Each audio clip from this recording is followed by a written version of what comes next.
The call came just after dusk. "Sir, your daughter is here. She's crying, begging us to arrest her mother." The officer's voice was careful, practiced, as if handling glass. I drove with my chest burning, hands locked around the wheel. At the station, I found her, my little girl, face buried in her palms, her body shuddering. She lifted her eyes to me, wet and swollen.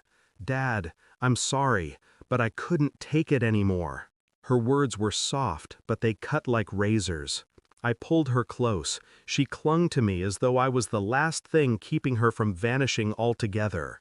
Somewhere behind us, I heard the officer mutter, "You'd better talk to your ex-wife." But I didn't move, not yet, because in that moment, I knew the balance of power in my family had shifted forever. Her confession came in pieces, trembling, halting. My ex-wife's cruelty, the lies, the manipulation, my daughter's every movement monitored, every word twisted until she no longer trusted her own thoughts. She said, "You didn't want me anymore," she whispered, "that you left because I was too much for you." I sat still, my jaw locked. It was a story I had half believed myself. When the divorce turned ugly, my ex had filled the silence with poison. Friends repeated her lines, neighbors looked at me with suspicion, even my own daughter had grown distant. But hearing it from her lips now, raw, trembling, it stripped the last shred of denial from me. This wasn't co-parenting. This wasn't divorce fallout. It was a campaign, a psychological war. My ex-wife had waged it deliberately, weaponizing my daughter's trust until she cracked. And tonight, she finally broke. I didn't confront my ex right away. I listened. I watched. I began piecing her pattern together, silently. Phone logs, bank statements, my daughter's journals she'd hidden in my house. The entries read like confessions from a prisoner, strict rules, endless guilt, gaslighting crafted so precisely it bled my child's self-worth dry. And the infidelity. Buried between the numbers, hotel charges, late-night transactions. She hadn't just betrayed our marriage, she had used those affairs as ammunition, telling our daughter I was the unfaithful one, that I had chosen another woman over her. Every lie sank deeper, not because it was believable, but because my daughter trusted her mother more than she trusted herself. I learned to keep my face calm when she spoke, learned to keep my voice even.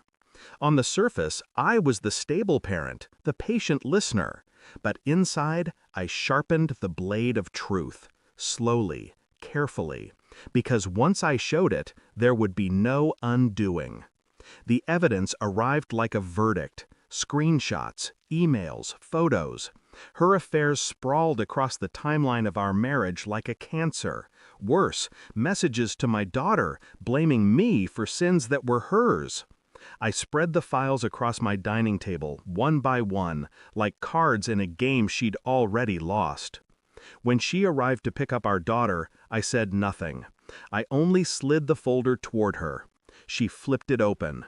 Color drained from her face. Her lips parted, closed, parted again. She looked up at me, searching for a flicker of rage, a scream, anything. But I gave her nothing. That silence broke her faster than shouting ever could. "Do you know what she said at the station?" I asked quietly.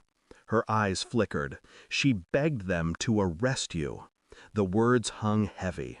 I didn't need to add anything more. I watched her crumble, shoulders sinking, hands trembling against the paper that carried her ruin. "You destroyed her," I said, flat. "Not me, not the divorce. You." Her mouth opened, a plea, maybe, an excuse. I never let it leave her lips.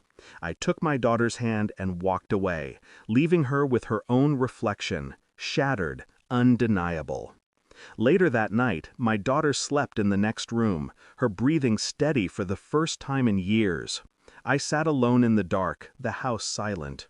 I didn't feel triumph. I didn't feel grief. Only clarity. The truth had been buried so long it almost felt unreal. But now it was exposed, raw and bright under the light where it couldn't be hidden. I thought of her face when she saw the evidence, the way her confidence drained into nothing.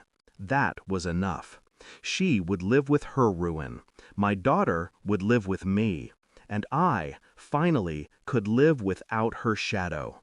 Because sometimes the sharpest revenge isn't punishment, it's removal, it's silence, it's walking away and never looking back. Thanks for watching. Don't forget to like, share, and comment. Subscribe now to Cheating Stories Insight World for more amazing stories.